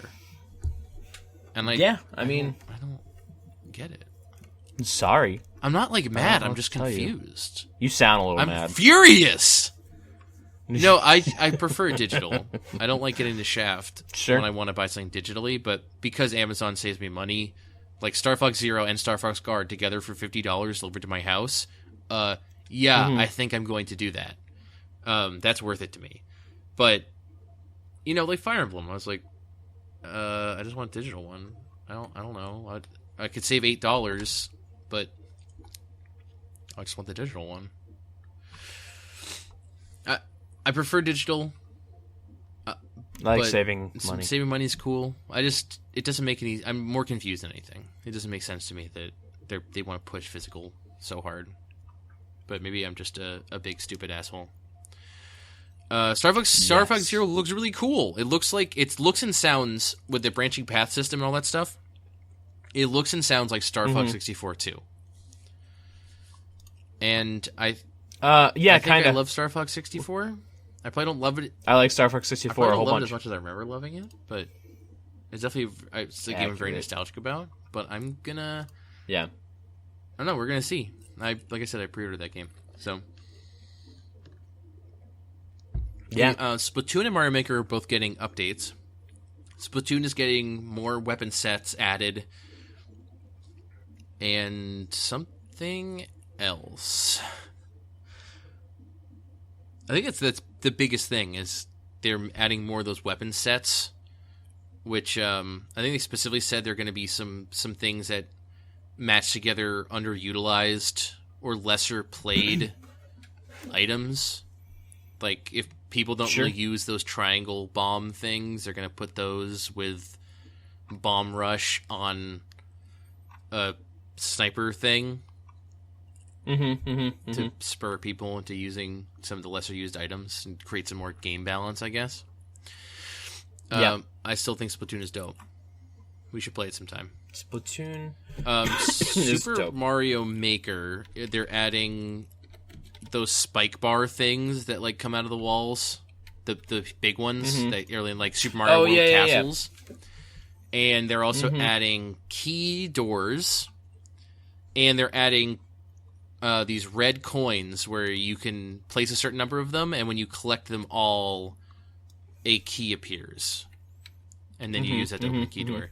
So basically, is this stuff that hasn't been in Mario games? That last one I don't think has been in a Mario game. Okay. But they're also adding a super expert mode for 100 Mario Maker, which is going to be fucking crazy. I feel like all this stuff is just going to make Mario, like, advanced Mario Maker levels. Advanced Mario Maker levels are already the craziest thing ever. This is just going to make them even crazier. And I don't want nothing to do with making or playing those levels, but, like, watching someone who's good at those is so entertaining that I appreciate the depth of that game, is that you can engage with it in so many different ways. And one of those ways is watch people who are good at making / playing levels antagonize each other. That I'm super excited for this update. Yeah, man. Let's talk about Tokyo Mirage Sessions. Is that what it's called? Did I actually remember the name of that game? Tokyo Mirage Sessions Sharp Let's FE. talk about Ginbei Ibun Roku. Yep. #FE. Hashtag. The Fire Emblem Shin Megami Tensei crossover, which I'd like to point out was never mentioned that game was that during this Nintendo Direct, I'm pretty sure. They just said, here's a new game from Atlas. They didn't actually say, this is a crossover of Shin Megami Tensei and Fire Emblem. No, they originally announced that. Yeah, but like in this Direct, they finally announced it's a real American, like its English translated name. They did not mention that that's what it was. But I still don't know how to play that game. It still looks like it might play a little bit like a Persona game. That game still looks cool as heck, and I want to play it. It comes out in June. I want to play that game very Does it come out in June? Yes, June 24th, I believe. I believe you are correct. Yeah, we've been waiting this since 2013 is when they announced that this crossover is going to happen. Yep. Pronounced sharp. It sounds wicked rad. It's like a combination of Fire Emblem and Shin Megami Tensei and also concerts, like idol concerts, which is hilarious that they're even bringing this game to America because we're not going to understand. This is so yeah. That is a cultural thing that we have no way of understanding. But I bet that game's still going to be cool. I bet you that game is still going to be awesome. Tell us about Paper Mario Color Star Saga. You mean Paper Color Mario Splash. Sticker Story 2? It really looks like that. The one? It really, really looks like that. Boy, they didn't show me any experience levels or stats, so They showed you color levels, like you have different levels of color. Nope. It looks good. Like, I'm glad it's on Wii U, so it actually doesn't look like shit.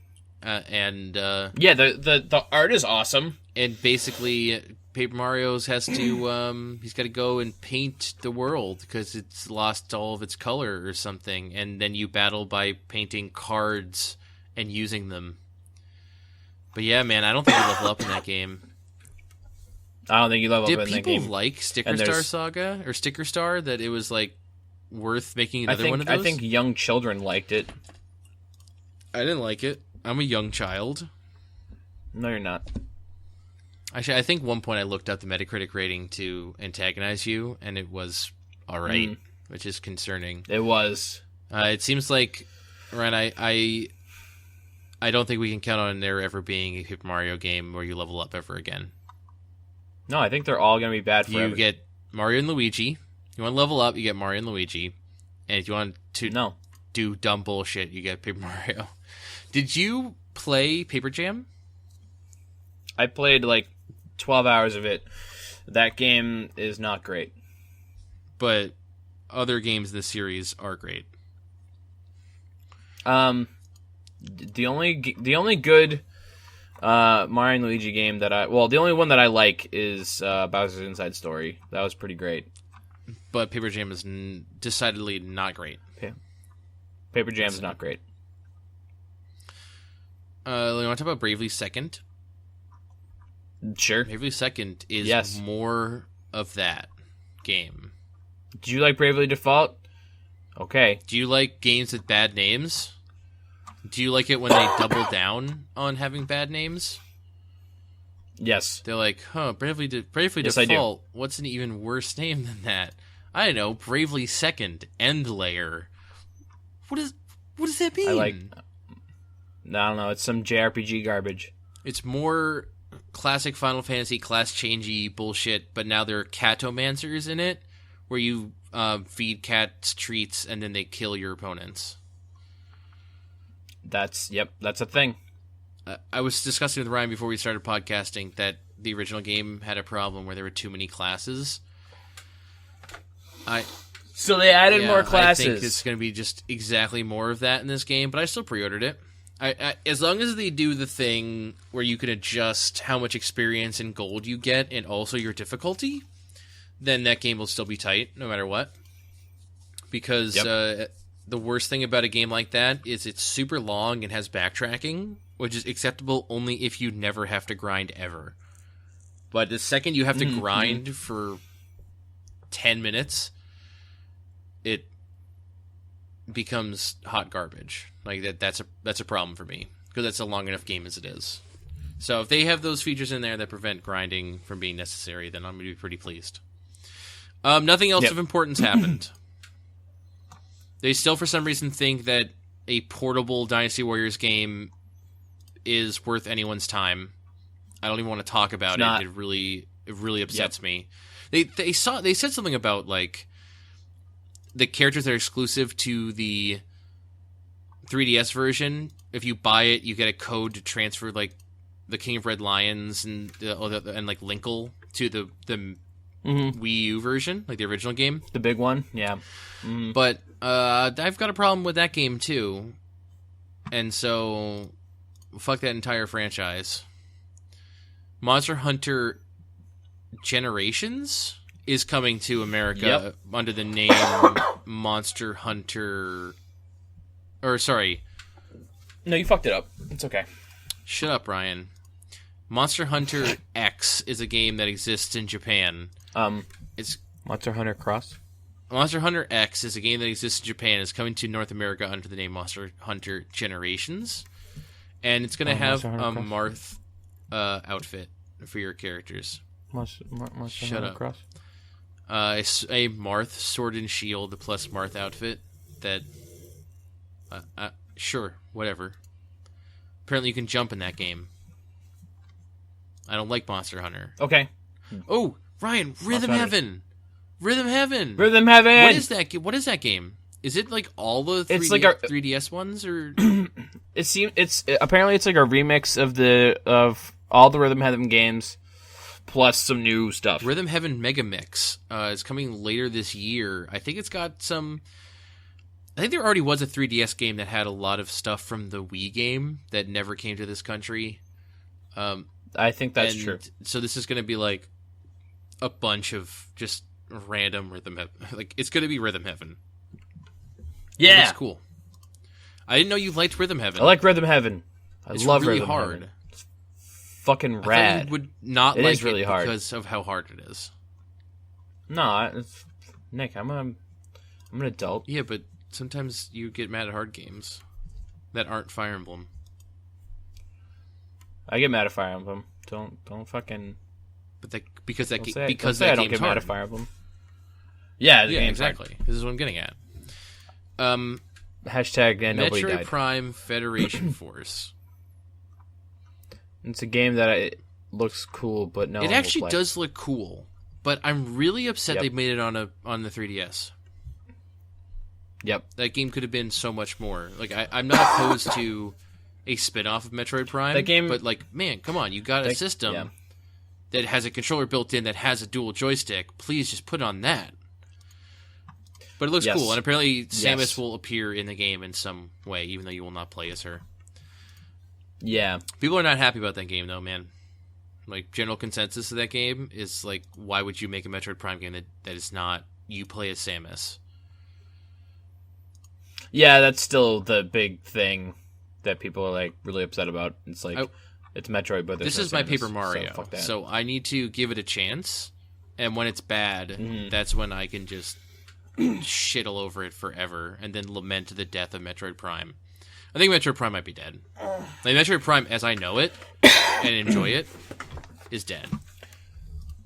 Yes, same with Paper Mario. So we've both lost friends today. Yeah, but even I don't know. It could 10 years from now. I mean, they brought Firefox. They brought Star Fox back. As far as we can tell, it's like actually a Star Fox Star Fox game instead of one where you run around. But who knows if that game is going to be even good though? Well, all I know is that it's a return to form in the way that we want our favorite series to be. So, like, sure, okay, Star Fox Adventures happened, and then like 10 years later, that game was bad. It wasn't that bad. It was bad. What was bad about it? It was a bad game. That wasn't a Star Fox game. All right. So that I think if it didn't have Star Fox name on it and people didn't have a certain expectation of it, it wouldn't have been as bad as it was. Well, but wasn't that the one that was fucking Dinosaur Quest? Yeah, Dinosaur Planet, man. Yeah, that shit looked rad. They should have just left it Dinosaur Planet. Maybe people would have liked it. Yeah, all I know is like the gameplay. It was middling, but like people hated it because it wasn't Star Fox. If they just hadn't put the franchise's name on it, it probably would have been okay. Yeah. Just like Banjo-Kazooie Nuts and Bolts. It's apparently a super fun game, but certain people hate it more than they've hated anything because it's not Banjo 3. I should really play that game. I should play that game too. I've heard it's actually really fun. I never played it. And I also don't want to play a Banjo 3. Like Banjo 1 and Banjo-Kazooie and Banjo 2E. Yeah, that game... just like, all right, that's good. You guys, you're fine. That game's coming out. It's called Yooka-Laylee. Yeah, that's true. Hopefully they modernize it enough that it doesn't actually just feel like Banjo 3 that should have come out like 3 years after Banjo 2E. But we'll see. Yeah.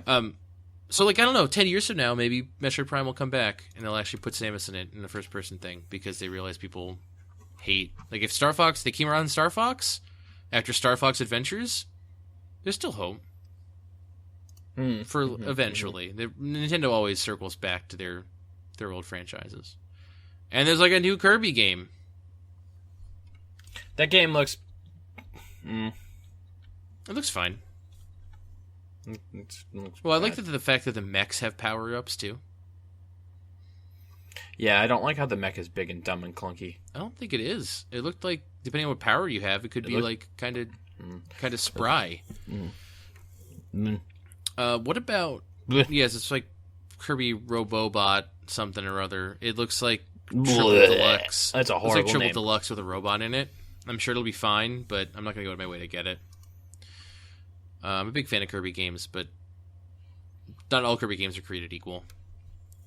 I'm shaking my head. Nobody can see it. Hey, Ron, what do you think about Pocket Card Jockey? I want that game to be 99 cents on my iPhone. Yeah. That's how I feel about that game. Yeah, the price point for that's going to be a big thing. I think it stands to be kind of fun. Yeah. It's a game. I mean, it looks interesting. Yeah. It's a game. So I was at work yesterday during the Nintendo Direct, so I just had to read the Nintendo of America's Twitter account live tweets of it, which are actually very, very effective, like recap of everything. But here's a tweet that they tweeted. Nintendo of America says, leave it to the awesome developers at Game Freak to combine solitaire and horse racing into a fun new #3DS game. #Nintendo Direct North America. What is it? What? Is it like, oh, they're at it again. Always, those guys at Game Freak always be doing stuff like combining solitaire and horse racing. That is not a very good tweet. No, the guys at Game Freak only be combining Pokemon with other Pokemon to make it's Pokemon. Called the Pokemon Company. The people who make Pokemon.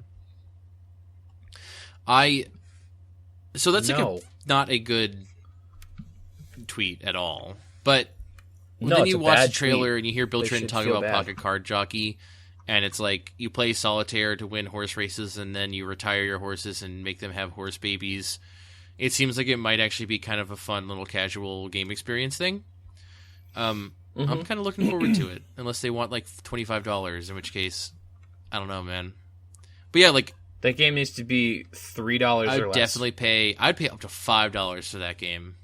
Whoa. I know, crazy. Like especially if it was like put on iOS, $5, no problem, no microtransactions, just $5. I'm going all in. That's crazy. I'd buy that on more than one device. Okay. There you go. Oh, boom. Nintendo Direct. Boom. There it was. No Man's Sky. There it is. Oh, God, I'm so excited. Has a release date. And June a 21st. $60. I guess that's not really that unreasonable. It's not. I just assumed from the word go on that game that it was going to be $40. I don't know why. I don't know why either. Like, yeah, that's a $40 game. They're going to make it download only. And then I think the scale of it just like hype for it, and then they realized the game was going to be way bigger than they thought it was going to be. Like at its inception, I'm sure the people who set out that game saying we're going to make a download game and charge somewhere between $15 and $30 for it. And then the course of that game changed. Maybe. And if it's, if they look at it and they look at what they've made and Sony agrees that it's a $60 game, it probably is. But far be it from me to say it's not. I'll probably get it. But I'm going to get it on launch day. And stream it. Get hype and stream it. But you'll never be able to capitalize on VR support for it because you cancel your Oculus Rift pre-order. What? I did. Sad. Really sad. You know what? If I'm going to spend $600 on a gaming peripheral, it's going to be a new PC. For $600? Well, yeah. Okay. Like a motherboard and processor upgrade. I just want you to get an Oculus Rift because I can't even get one. My computer won't work with it. I'm gonna put that shit on hold. I'm gonna let the dust settle a little bit. Yeah, that's probably smart, but the price isn't gonna go. Well, it'll go down eventually, but dude, we forgot to talk about Super Nintendo games on 3DS.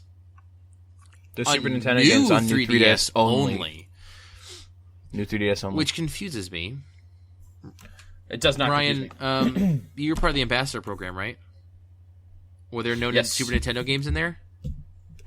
Only GBA games. Only GBA games? Is the Super Nintendo more powerful than the Game Boy Advance? It's probably more difficult to emulate. Huh. It's just inefficient, like, on modern infrastructure. Whatever, I have one of those. But then again, all the games are available there are available on Wii U, so I just buy them on Wii U. I own most of them already on Wii U. Because I had them grandfathered over from when I owned them on the Wii. But it's cool. Like, it's not a bad thing. So there is no cross-buy of any sort. I know. I that's why I'm not going to buy them. Just I'm probably going to get Earthbound because I love Earthbound. I already own, like I said, I own all of those, or the ones that I would want on Wii U already, because I already own them on Wii, so I paid like $2 for them. I don't feel the need to pay.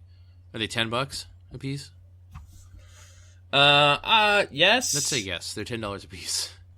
On new 3DS. They have Pilot Wings, Super Mario World, and Donkey Kong Country.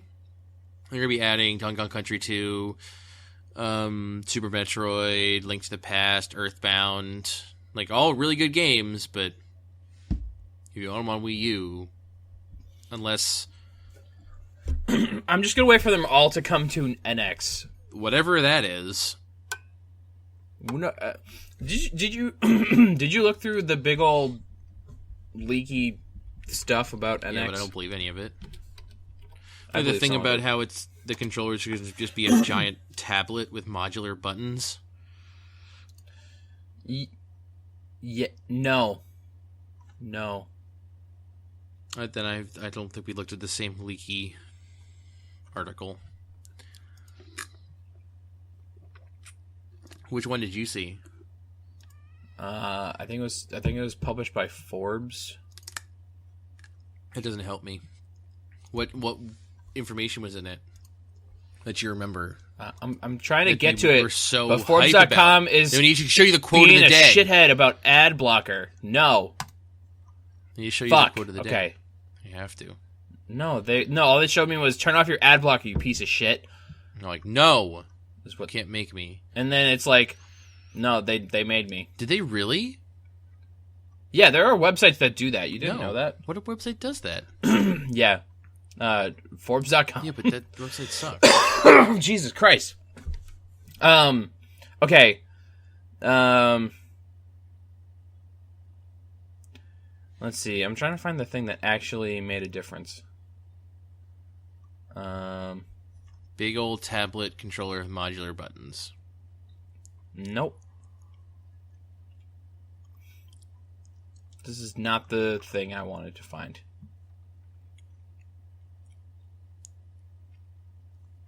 Get your shit together, Ryan.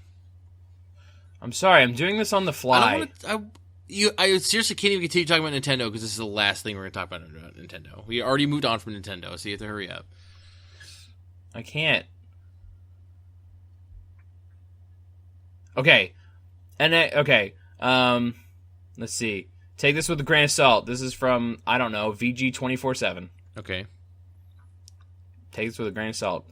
Some guy named Gino who spoke to Dual Pixels. Super Mario RPG? To Dual Pixels.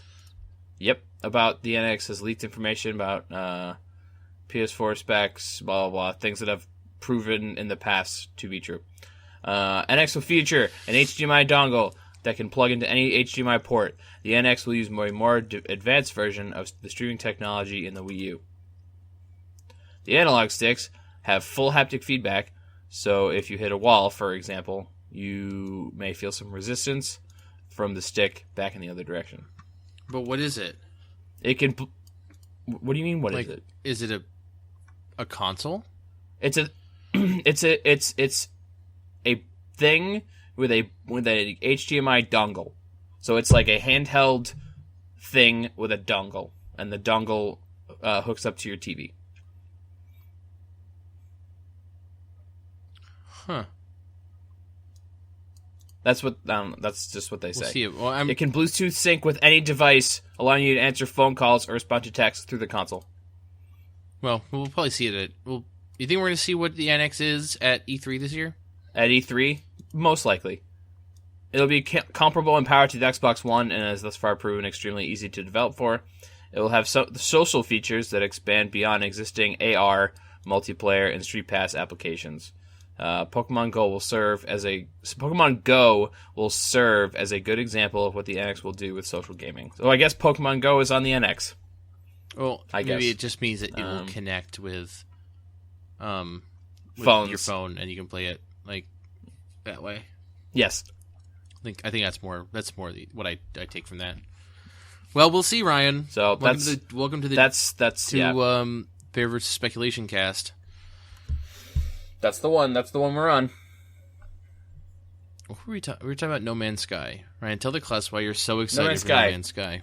Because it's a big old space game with cool looking graphics, and you explore, and there's loads of planets, and it's fun.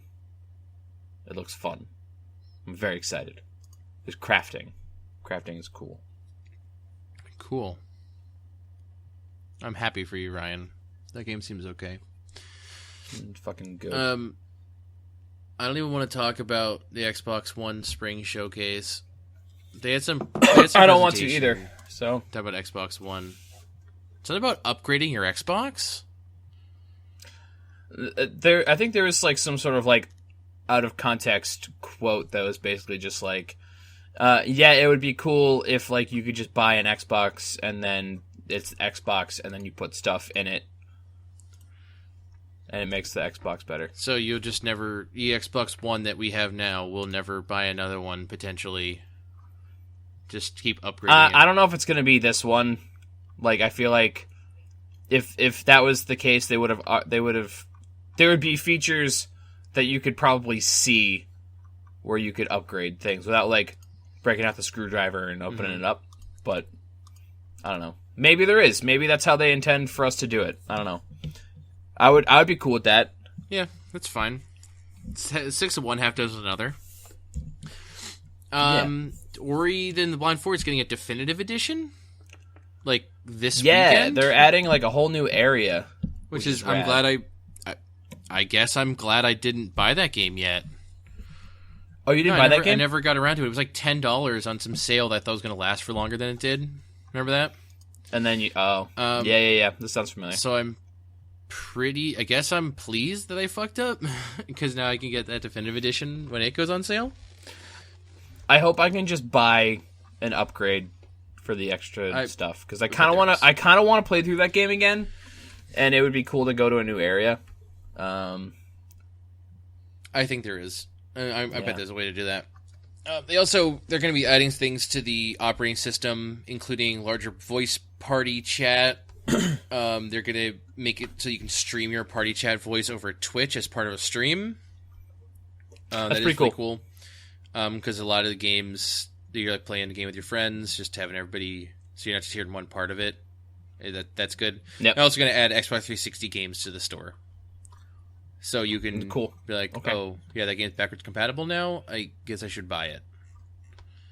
And also, that will theoretically give you a way to manage your games without needing to, manage your backwards compatibility games without having to look in your games and apps and seeing if they're there or not. I think they're also adding the ability to buy the 360 games that have made it over. That's what I'm saying. They're going to let you. There's going to be a storefront on the Xbox One that will allow you to do that.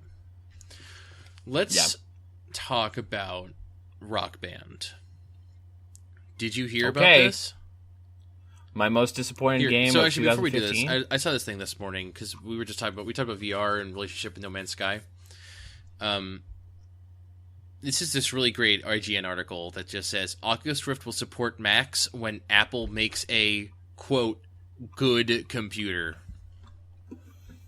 I mean, they're right.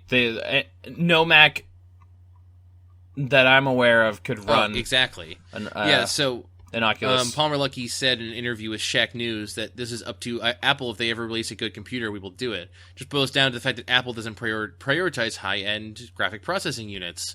You can buy a $6,000 Mac Pro with the top-of-the-line AMD Fire Pro D700s, and it still doesn't match our recommended specs. They prioritize higher-end GPUs like they used for a while back in the day. I think we'd love to support Mac. But just, they got me to click on it. IGN, you got me. You clickbaited me. But just Oculus Rift will support Macs when Apple makes a good computer. Just filled me with glee. It made me so happy. But it makes sense. Rock Band 4. What is the one thing that's missing from Rock Band 4, in your opinion? Stable gameplay. And?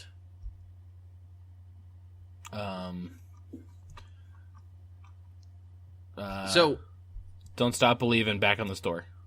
No promises. So the thing about Rock Band 4 is that it is a DLC machine. It's like, hey, did you invest in a bunch of DLC in previous generations of Rock Band? Well, here you go. Here's your chance to not feel like a stupid shithead for doing that. And they just made Rock Band again. But what if I told you that you could play Rock Band 4 on a different platform where there's no way you'd own any DLC already, and you just have the base game and be able to build up your collection of songs from the ground up for millions of dollars all over again? After buying I don't want to do that. I don't want to do that. Use some of the same peripherals. But what if I told you could play Rock Band for the personal computer? I would say, what would you do if I told you that there's probably only 500,000 people on the planet who actually are in a position to have their computer hooked up to a TV in a way that they would like to play Rock Band with their friends? 0. I guess the Steam Link makes this slightly less the worst thing ever, but latency. So, I believe in the Steam Link. But Rock Band, wholeheartedly, but not for Rock Band. Like I said, it almost makes it not the stupidest idea I've ever heard, but because of latency, dude, I don't know.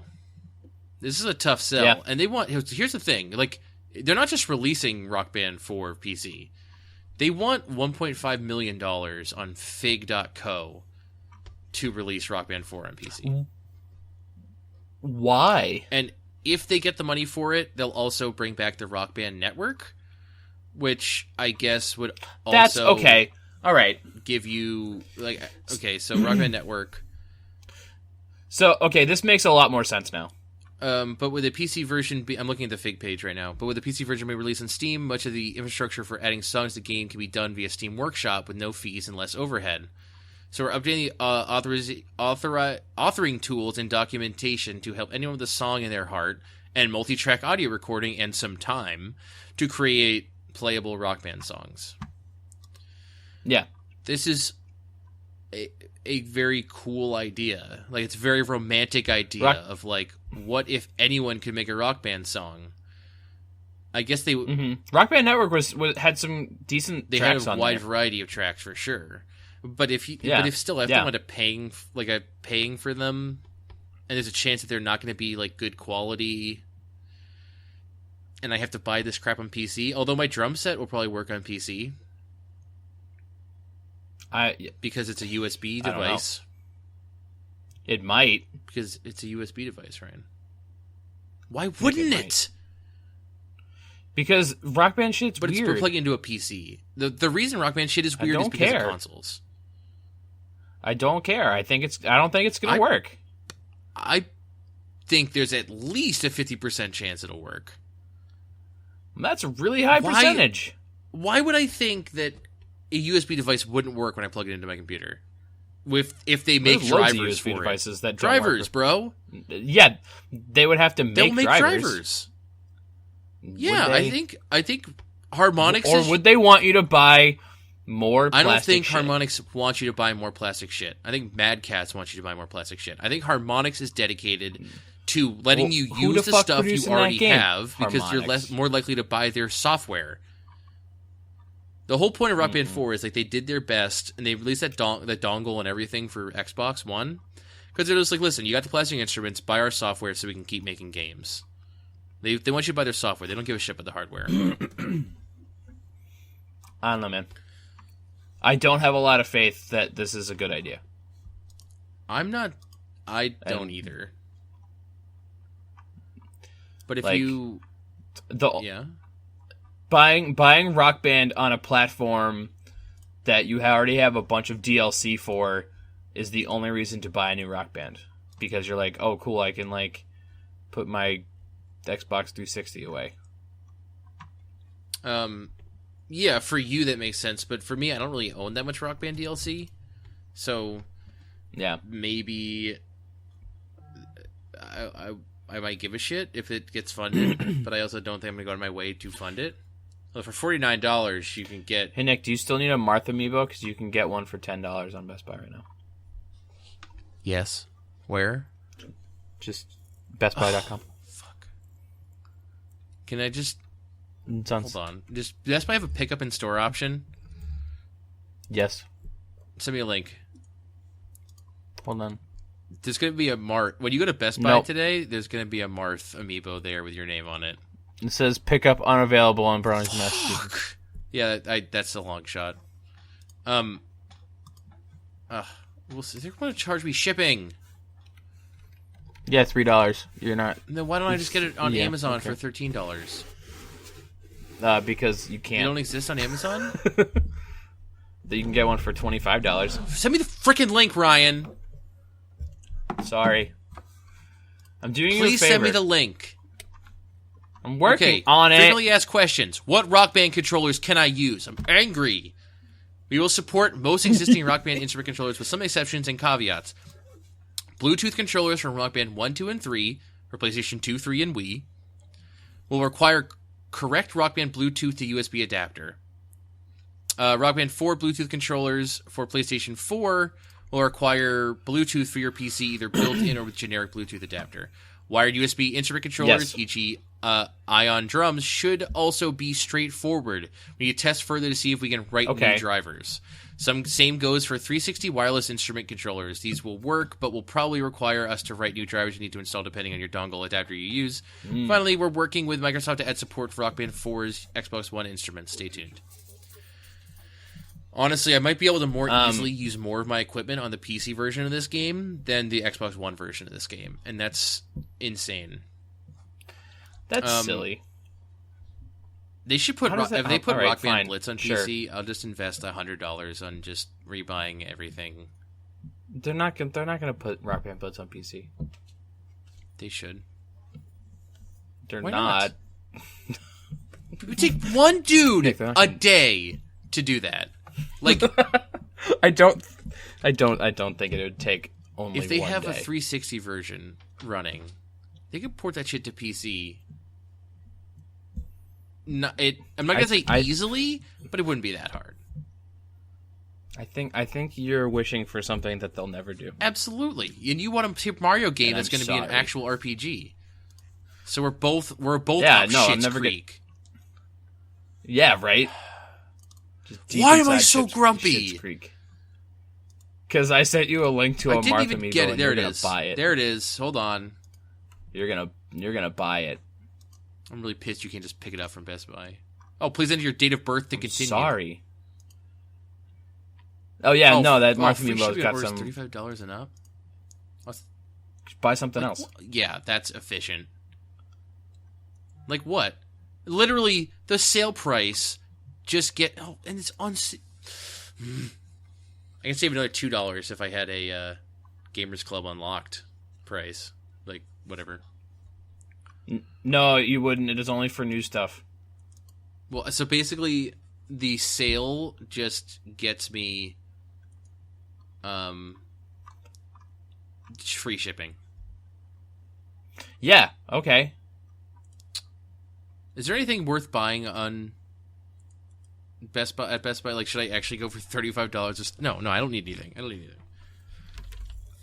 We're doing this real time. You can get a Tom Nook amiibo. Do I have an account at BestBuy.com? We're gonna find out right now, in real time. Yes. I'm gonna do it live. I might not. No. That's at yahoo.dom. Yahoo.dom. Everybody's favorite I think domain. We've created a podcast, and now the podcast is over. That sounds about right. Ryan. Now tell them about where they can enjoy quality Bear vs. Man content on the internet. Oh, shit. All right. You can go to... you can follow us on Twitter. The Bear vs. Man. That's the one you should do. If you're not going to do any of the other things I'm about to tell you, just do that one. Make your life a lot easier. You can... we're on YouTube. I'm playing a bunch of shit. Putting up our Bear vs. Man show. That's going up all the time. Twitch.tv/Bear vs. Man. Follow us. Yes, that's the one. If you are a new follower on Twitch, because I played Fire Emblem a lot and you like that, you're the real hero. Yeah, well, you can join Ryan's chat and talk to him about which waifus are the best waifus. It's true. If you like this podcast, consider leaving us a nice hefty review. I think we might have actually gotten a new review. Nice. We should probably read it. Yeah. Really? Oh, I'll go look for it. Hold on. iTunes Bear vs. Man. iTunes with no E. I can't type today.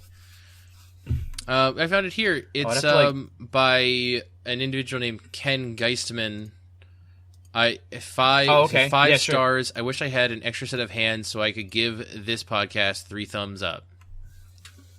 And I think he might have put thumbs up emojis, but it doesn't really translate to PC very well, like an internet browser. Thanks.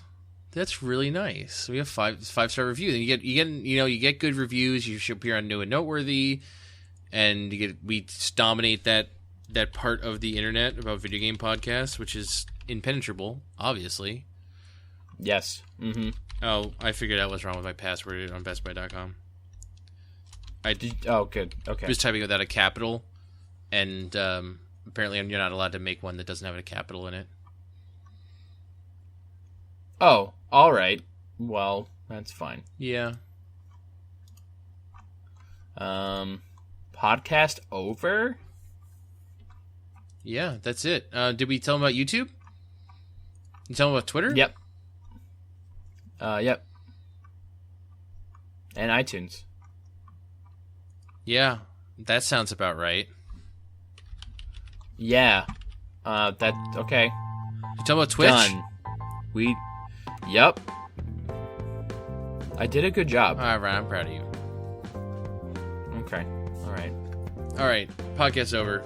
Have a nice week, guys. Have fun. Done. Play video games. Okay. Do it.